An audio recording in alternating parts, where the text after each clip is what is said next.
In 1961, an Ohio bride opened a tin recipe box at her wedding shower, 40 index cards in her mother's handwriting, splattered and stained. That box was her survival manual. Number 14 fed a family of 6 for under $1. Number 3 hit tables from Maine to California every single week. And number 1 made grown men tear up just smelling it. These 25 recipe card dinners built the American table, then we lost the box. Hit subscribe, and let's count them down. Number 25, tuna noodle casserole. This was the card with the most grease stains because your mom made it so often the ink had nearly worn off. A can of tuna, a can of Campbell's cream of mushroom soup, a bag of egg noodles, and a handful of frozen peas. Everything got folded together in one dish, topped with crushed potato chips or buttered breadcrumbs, and baked at 350 degrees until the edges bubbled and browned. A can of tuna cost about 30 cents in 1962. The soup was 10 cents. This fed 5 people for well under $1 and reheated into Thursday's lunch without complaint. The chips on top were the whole point. They turned soggy underneath and stayed crunchy on the rim, and children fought over the corner pieces. The kitchen smelled like warm milk and toasted breadcrumbs by 6 o'clock. Nobody photographed it. Nobody needed to. It was Tuesday, and Tuesday meant tuna casserole, and that was the rhythm the whole house ran on. Number 24, Swiss steak. Cheap round steak was tough enough to resole a boot, so your mom beat it into submission. She had dredged the meat in seasoned flour, then pound it with the edge of a saucer or a special ridged mallet until the fibers broke down. Into the cast iron it went, browned hard on both sides, then smothered in stewed tomatoes, onions, and a little Worcestershire, and left to braise low in the oven for 2 hours. A pound of round steak ran about 79 cents in 1963, half the price of a proper cut. By supper, it fell apart under a fork, and the tomato gravy had gone thick and sweet and deep. Swiss had nothing to do with Switzerland.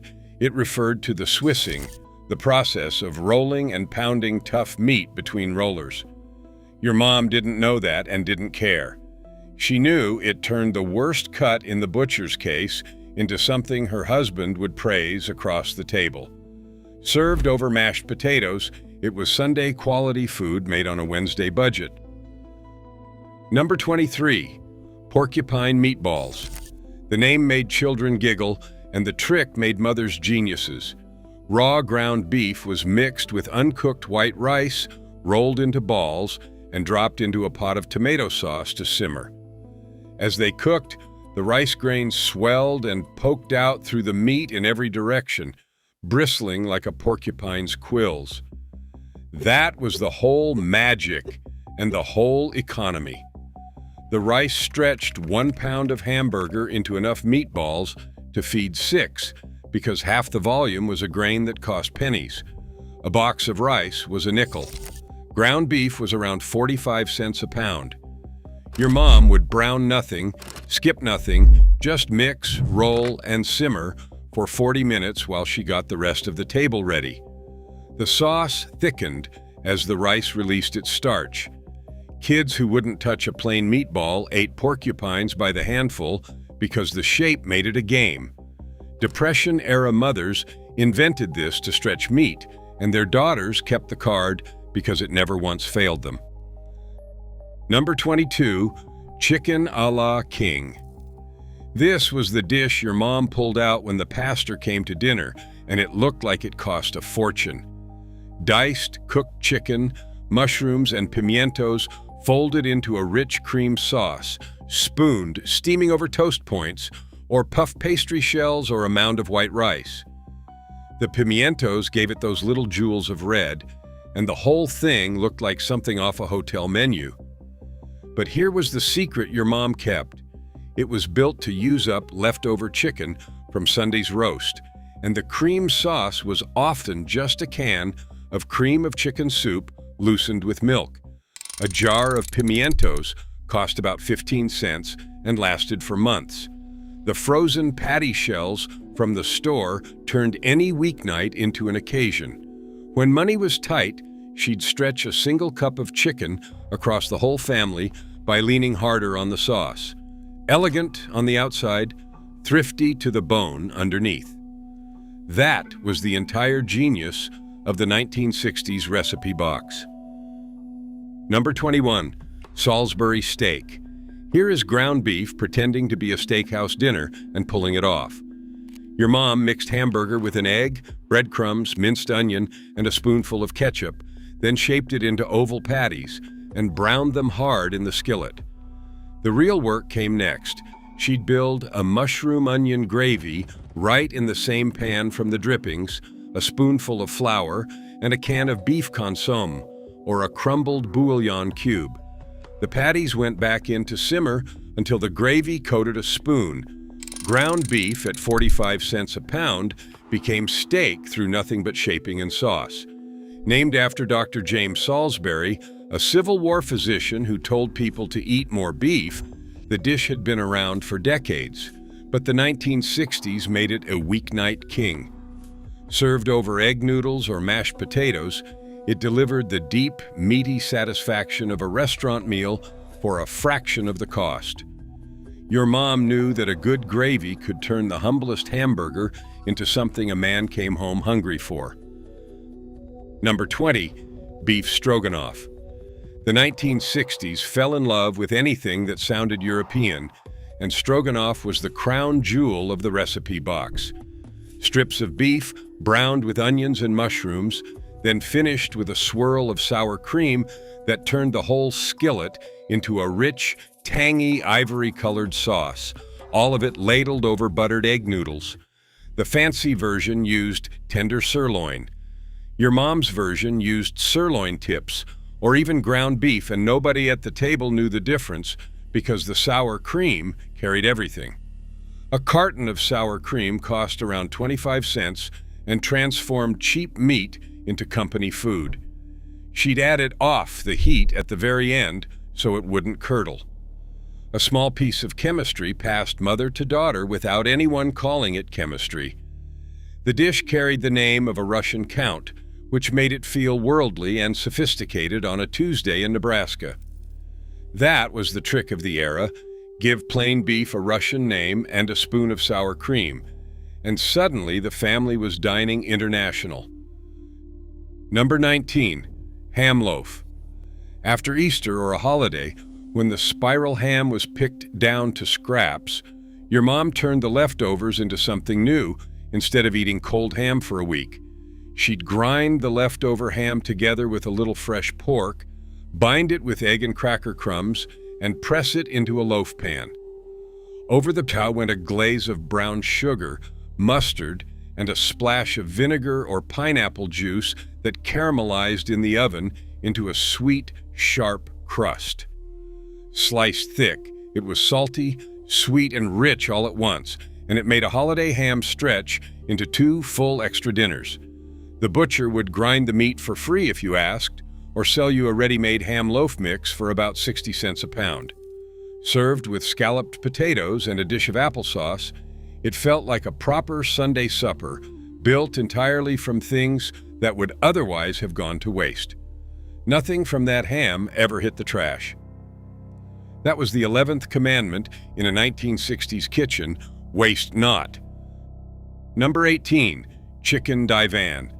This was the casserole your mom brought to the church potluck when she wanted to show off a little. Cooked chicken breast laid over a bed of broccoli spears, blanketed in a creamy sauce spiked with a little curry powder and sherry, showered with grated cheddar and buttered crumbs, and baked until golden and bubbling. It was named after the Divan Parisienne restaurant in New York, which gave it a glamorous city pedigree. But the home version leaned on cream of chicken soup and a bag of frozen broccoli. That curry powder was the whole secret. Just half a teaspoon, enough to make the sauce taste mysterious and expensive without anyone being able to name what was in it. A head of broccoli or a frozen box cost under a quarter. Your mom would assemble it in the afternoon, slide it in the oven at 5, and pull out something that looked like it took all day. It was the dish that told the neighborhood she had range, that she could do more than meat and potatoes when the occasion called for it. First, pattern break. Here is where the recipe box stops being a box. That little tin, sitting on the counter, hinged lid, alphabet dividers worn soft at the tabs, was the most important object in the American kitchen, and almost nobody thinks about it anymore. It held her mother's handwriting and her grandmother's before that. It held cards for the church, cards clipped from the back of a soup can, cards a neighbor scribbled at a coffee clatch and pressed into her hand. When a young woman married, her mother copied out the family recipes by hand, one card at a time, and that box became her dowry. It was how a family remembered itself. The splatters were history. The pencil notes in the margins, add more salt, Bob likes it browner, double for company, were a woman talking to her future self and to her daughters. When that box got lost or thrown out after a funeral, an entire library of a family's meals vanished with it. We didn't just forget these dinners. We lost the card catalog. Number 17, tamale pie. Long before Taco Tuesday, your mom was making Mexican-inspired comfort food out of a cornbread mix and a pound of hamburger. She'd brown the beef with onion, chili powder, corn, and a can of tomatoes, spread it into a baking dish, then pour a cornmeal batter over the top, and bake until the crust set golden and the filling bubbled up around the edges. Some cooks pressed the cornmeal on the bottom instead, like a crust. Either way, it was warm, mildly spiced, and endlessly filling for pennies. Chili powder cost about a dime for a tin that lasted a year. A pound of cornmeal was a nickel. This one traveled up from Texas and the Southwest and spread across the whole country through women's magazines, landing in recipe boxes in Minnesota and Vermont, where nobody had ever met a real tamale. It didn't matter. The dish delivered a little exotic flavor and a lot of dinner, and it turned 1 pound of ground beef into a full pan that fed everyone and left a square for tomorrow. Number 16, stuffed cabbage rolls. In immigrant kitchens across the industrial north, Polish in Chicago, Hungarian in Cleveland, Ukrainian in Pittsburgh, this was Sunday itself. Your mom would boil a whole head of cabbage until the leaves softened enough to peel away, then wrap each leaf around a filling of ground beef, rice, and onion. The little bundles nested tight in a pot, layered with tomato sauce, and simmered slow for an hour and a half until the cabbage went silky in the filling set. Cabbage cost a dime a head. The rice stretched a single pound of meat into a dozen rolls. It was labor, real labor, an afternoon of peeling and rolling, but it was the kind of work a mother did with a daughter beside her, teaching hands as much as recipes. The whole house filled with the smell of tomato and cabbage and simmering beef. Every ethnic neighborhood had a name for it and swore its version was correct. The truth was they were all the same act of love: cheap ingredients, patient hands, and a pot that fed a crowd. Number 15, Shipwreck casserole. The name came from how it looked, layers of ingredients thrown together like debris washed up on a beach, and it was the ultimate throw-it-in-and-forget-it dinner. Sliced raw potatoes on the bottom, then raw ground beef, then chopped onion, then a layer of rice, then kidney beans, all of it topped with a can of tomato soup thinned with water. Your mom layered it cold, covered the dish, and baked it slow for 2 hours while she did everything else a Saturday demanded. The potatoes softened, the beef cooked through, the rice drank up the tomato, and it all melded into a hearty, humble one-dish meal. Every layer was cheap: potatoes from the sack, a can of beans for a dime, the last of the ground beef. It appeared in church cookbooks under a dozen names: hobo dinner, hamburger pie, poor man's stew, but the recipe was always the same act of layering pantry staples and letting the oven do the rest. It asked almost nothing of the cook and gave back a full table. Number 14, shepherd's pie. When Sunday's roast beef was gone and only scraps and a bowl of mashed potatoes remained, your mom rebuilt it into a whole new dinner. Chopped leftover beef and vegetables, peas, carrots, whatever was in the crisper, got layered in a dish with gravy, then crowned with a thick blanket of mashed potatoes, raked into peaks with a fork so the ridges would brown.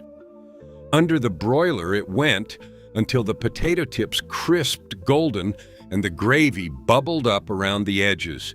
It cost almost nothing because it was built entirely from leftovers, and it fed a family of 6 for well under $1. The peaks were the whole art. Your mom knew that a smooth top stayed pale, but a raked one caught the heat and turned crackling and brown. Cottage pie if it was beef, shepherd's pie if it was lamb, but in most American homes the two names got used interchangeably and nobody argued. It was Monday's answer to Sunday's abundance, and it wasted not one single bite of an expensive roast. Second pattern break. Here is what the food companies did, and they did it on purpose. Look back over these cards and count how many of them call for a can of Campbell's soup, cream of mushroom, cream of chicken, tomato. That was not an accident, and it was not your grandmother's idea. In the 1950s, Campbell's hired home economists and ran a test kitchen for one reason: to invent recipes that required their soup, then print those recipes on the labels and mail them to newspapers for free. The green bean casserole, the tuna casserole, the soup as sauce trick on half of these cards, corporate inventions engineered to sell cans. And it worked beautifully. A generation of women came to believe you could not make a casserole without cream of mushroom soup, when the truth was that flour, butter, and milk made the same sauce for a fraction of the price in about 4 minutes. The companies did not just feed us, they rewrote the recipe box in their own favor, one label at a time, and we thank them for the convenience. Number 13, chicken pot pie. This was the dish that made a single chicken feed a family twice. After the bird was roasted and mostly eaten, your mom simmered the carcass into broth, pulled every last shred of meat from the bones, and folded it with peas, carrots, and onion into a rich gravy. All of it went under a flaky pie crust or a lid of biscuit dough and baked until the top turned deep gold and the filling burst through the vents. A whole chicken cost about 29 cents a pound in 1964, and a pot pie squeezed a second full dinner out of a bird you had already eaten once. The crust was where your mom showed her hand, a from-scratch pastry cut in with a fork and rolled thin, or a quick drop biscuit top for a weeknight. Steam rose the moment you cracked it open, carrying the smell of chicken and thyme across the whole kitchen. It was the definition of a meal made from nearly nothing, and it tasted like the most generous thing on earth. Number 12, Tater tot hotdish. In Minnesota, the Dakotas, and across the upper Midwest, you did not say casserole, you said hotdish, and the queen of all hotdishes wore a crown of tater tots. Ground beef browned and layered with green beans or corn, bound with a can of cream of mushroom soup, then topped with those little frozen potato cylinders lined up in neat rows and baked until the tops turned crisp and golden brown. A bag of tater tots, invented in 1953, cost around 50 cents and turned a plain casserole into an event. Your mom made this for church funerals, for hockey nights, for any Tuesday that needed feeding fast. The tots stayed crunchy on top and went soft and soaked with the savory soup underneath, and that contrast was the entire reason children asked for it by name. It fed a crowd for almost nothing and could be assembled in 10 minutes flat. To this day, A Lutheran church basement in Minnesota can produce 40 pans of it on a moment's notice. It is comfort itself, arranged in rows. Number 11, Johnny Marzetti. Ohio claimed it, but this baked pasta traveled the whole Midwest under a dozen names. Elbow macaroni tossed with browned ground beef, onions, a can of tomatoes, and shredded cheese, all baked together until the top set into a bubbling, cheesy crust. It supposedly took its name from a Columbus restaurant owner's brother, and church ladies from Ohio to Iowa copied it onto cards and passed it down for generations. Your mom made it in the biggest dish she owned because it stretched a pound of beef and a box of macaroni into enough dinner for a dozen. A box of elbows cost a dime. It was the meal you made when the whole team came over, when relatives descended, when you needed to feed more mouths than you'd planned for. Some families called it American chop suey, some called it beefaroni, some just called it the hamburger macaroni thing. But the card in the box said Johnny Marzetti, and everybody in the family knew exactly what that meant. Cheap, cheesy, and enough to feed the neighborhood. Number 10, ham and scalloped potatoes.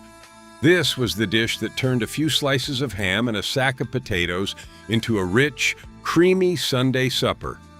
Your mom sliced the potatoes thin as coins, layered them in a buttered dish with chopped ham and onion, then poured over a white sauce made from flour, butter, and milk, or, in the shortcut years, a can of cream soup thinned with milk. Covered, it baked for well over an hour until the potatoes went tender and the top browned into a bubbling golden crust. A 5-pound sack of potatoes cost around 39 cents, and a cup of leftover ham was practically free. The dish came out of the oven so hot it kept cooking on the counter, the sauce thick and clinging to every slice. It was patient food, you couldn't rush it, and your mom knew undercooked scalloped potatoes were a crime against Sunday. Served with a green vegetable and applesauce, it fed the whole family richly on the strength of a potato and a scrap of ham nobody else would have known what to do with. Number 9, salmon loaf. On Fridays, when many Catholic families skipped meat, your mom reached for a tall can of pink salmon and turned it into a proper hot dinner. She would flake the salmon, soft bones and all, because those bones carried the calcium, and mix it with beaten egg, cracker crumbs, minced onion, and a splash of milk, then press it into a loaf pan and bake it until it's set firm and golden on top. Sometimes she poured a simple cream and pea sauce over the slices. A can of salmon cost about 40 cents and made a loaf that fed the whole family with a wedge left for lunch. It sliced clean like a meatloaf, moist and pink inside. And even children who claimed to hate fish ate it without protest because it did not taste like fish so much as like a savory, tender loaf. It appeared in every parish cookbook and women's club collection printed between 1940 and 1965. Then, fresh salmon became a restaurant luxury. Canned salmon fell out of the pantry, and the loaf quietly disappeared from the American Friday table. Third pattern break. Here is the thing nobody said out loud as it was happening. These cards didn't fade because the food stopped tasting good. They faded because a freezer aisle opened up and told American women they were free. The TV dinner arrived in 1954, and by the mid-60s the message was everywhere. Why spend an afternoon rolling cabbage or building a gravy when you could peel back foil and be done? It was sold as liberation, and in some real ways it was. Women were entering the workforce, and no one should romanticize the sheer labor of a from-scratch 1960s kitchen. But something got traded in the deal that nobody itemized. The recipe box was knowledge, how to stretch, how to salvage, how to feed 6 on $1, how to make a tough-cut tender and a plain can taste like care. When we handed the cooking to the freezer aisle, we didn't just buy time, we forgot the skills. And a family that can't cook is a family that has to buy every single meal, which is exactly what the freezer aisle was counting on. Number 8. Chicken tetrazzini. Named after an opera singer, this creamy baked pasta was your mom's showpiece for when the good company came. Spaghetti or egg noodles tossed with diced chicken and mushrooms in a rich sauce made from cream, broth, and a splash of sherry, poured into a dish, dusted with Parmesan, and baked until the top turned bubbling and lightly browned. The sherry was the sophisticated touch, just a tablespoon or two, that made grown-ups murmur and ask what was in it. Like so many cards in the box, it was secretly built to use up leftover roast chicken or turkey, especially the day after Thanksgiving, when there was more bird than anyone could face eating plain again. A whole casserole cost next to nothing when the meat was already paid for. Your mom would make it in a dish deep enough to feed the extended family, and it came out looking and tasting like something from a white tablecloth restaurant. An opera diva's name, a splash of sherry, and yesterday's leftovers, that was the alchemy the recipe box performed night after night. Number 7. Baked pork chops and rice. This was the dinner that cooked itself while your mom did everything else. Bone-in pork chops browned quickly in a skillet, then laid over a bed of raw rice in a baking dish, the whole thing flooded with beef broth or a can of consommé, covered tight with foil, and baked until the rice drank up every drop of liquid and turned tender and savory beneath the chops. Sometimes a ring of onion or a slice of tomato went on top of each chop for color. Bone-in chops were cheap in the 60s, and the rice underneath cost a nickel and turned one chop per person into a full, filling plate. The genius was in the assembly: brown, layer, pour, cover, and forget it for an hour. The rice caught all the pork drippings and broth and came out tasting far richer than plain rice had any right to. It was a whole meal in a single dish, minimal work and minimal cleanup, and it delivered a hot, hearty supper on the nights your mom simply did not have the hands for anything more. Number 6. American chop suey. Despite the name, there was nothing Chinese about it. This was pure New England comfort food that spread across the whole Northeast. Elbow macaroni, ground beef, onions, green pepper, and a can of tomato soup or sauce all simmered together on the stovetop in one pot until thick and savory. It took 20 minutes start to finish, cost about 50 cents to feed the whole family, and tasted even better reheated the next day when the macaroni had drunk up the sauce. School cafeterias from Massachusetts to Maine served it by the ladleful, and children knew the day of the week by the smell drifting down the hallway. Your mom made it on the nights when there was no plan and no time because the ingredients lived permanently in the pantry: a box of macaroni, a tube of hamburger, a can of tomato. The name was a mystery nobody bothered to solve. It bore no resemblance to any dish in China, but it fed millions of American kids and never once let a family down on a hectic weeknight. Number 5. City chicken.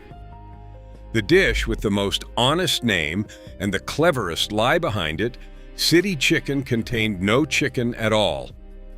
When poultry was expensive and pork was cheap, city butchers sold cubes of pork and veal on wooden skewers, breaded to look like little drumsticks, a mock drumstick for folks who couldn't afford the real bird. Your mom would dredge them in flour, egg, and crumbs, brown them, and bake them slow until fork tender. The skewer was the whole charm, something to hold like a real drumstick, even though the bird had never been near it. By the time chicken got cheap in the 60s, people made it out of memory, not necessity. Nobody made it because it was cheaper anymore. They made it because it was theirs. Number 4. Chicken and rice casserole. The ultimate dump and bake. The card that got made when the week had worn your mom down to nothing. Raw chicken over raw rice, blanketed with cream of mushroom and cream of chicken soup and a soup can of water, sometimes a packet of dry onion soup on top. Foil on, into the oven, and 90 minutes later the rice was creamy and the chicken fell off the bone. No browning, no stirring, just assembly and patience. A cut-up chicken and 2 cans of soup fed the whole family for under $1. On the hardest days, this card was mercy in a baking dish. Number 3. Baked macaroni and cheese. Not the orange powder, the real thing, baked, copied from her own mother in careful cursive. Elbow macaroni folded into a proper cheese sauce of butter, flour, milk, and a mountain of sharp cheddar, topped with more cheese and buttered crumbs, baked until the top cracked golden and the sauce bubbled at the edges. A pound of cheese cost 55 cents, a box of macaroni a dime, and it fed the family on meatless nights and starred at every holiday and church supper in America. The crust was the whole point, that crackling top layer everyone reached for first. On the table from Georgia to Oregon, in mansions and cabins alike, everyone had it. Everyone remembers it. Number 2. Sunday pot roast, the anchor of the whole week. A cheap, tough chuck roast, inedible any other way, seared hard, then buried with onions, carrots, and potatoes, and braised low for hours until it fell apart at the touch of a fork. The long, patient cooking was exactly why the cut was so cheap. Your mom started it before church and came home to a house that smelled like heaven. The drippings became gravy. The leftovers became Monday's shepherd's pie and Tuesday's sandwiches. It turned the cheapest cut in the butcher's case into the most treasured dinner of the week, and it built the memory grown children carry their whole lives. Sunday afternoon, the family together, a roast that cost almost nothing. Number 1. Classic meatloaf. At the top of the box, splattered and soft-cornered from 1,000 handlings, was the meatloaf card. Ground beef mixed with egg, breadcrumbs, minced onion, and milk, pressed into a loaf pan, crowned with a ketchup and brown sugar glaze that baked down into a sweet, sticky crust. That was the meal that fed America. 1.5 pounds of the cheapest beef fed 6 for under $1, and left slices for cold sandwiches the next day. It was the smell that meant home more than any other, filling the house by 6 o'clock and pulling everyone to the table. Every family had its own guarded version, and every grown child swears their mother's was best. Nothing was made more often. Nothing is remembered more fiercely. Grown men still tear up at the smell of it, because it doesn't just smell like dinner, it smells like being taken care of. Here's the challenge. Make one of these this week. Just one. The tuna casserole, the porcupine meatballs, the real baked mac and cheese, the meatloaf. Make it the way your grandmother would have, glaze and all. Then sit the family down at the table, not in front of the TV. Drop the one you're making in the comments. I want to know if the meatloaf gets more love than the pot roast, and if anyone else's mother still keeps that little tin box on the counter, because these weren't just dinners.